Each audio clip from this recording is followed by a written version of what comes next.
ఏపీలో సాగునీటి ప్రాజెక్టుల పనులు వేగంగా జరుగుతున్నాయన్నారు టీడీపీ ఎమ్మెల్సీ పయ్యావుల. అనంతపురం జిల్లాలో ప్రాజెక్టులు పూర్తవుతుంటే జగన్ అనవసర ఆరోపణలు చేయటం సరికాదన్నారు ఆయన. రాయలసీమ రైతులకు ద్రోహం చేసేలా జగన్ మాట్లాడడం సరికాదని పయ్యావుల హితవు పలికారు.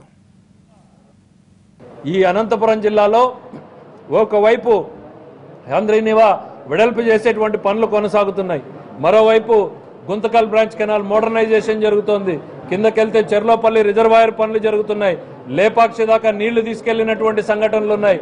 మరి బీటీపీ కానీ పేరూరుకు కానీ దాదాపు టెండర్లకు సిద్ధమైనటువంటి పరిస్థితులు వచ్చినాయి. ఈ ప్రభుత్వం చేస్తున్నందుకు మీరు సంతోషపడండి, చేతనైతే మీ సలహాలు ఇవ్వండి, వాటిని దుమ్మెత్తిపోసి అడ్డుకునేటువంటి ప్రయత్నం చేయొద్దు. అనంతపురం జిల్లా అభివృద్ధిని అడ్డుకునేటువంటి ప్రయత్నం అసలు చేయొద్దు.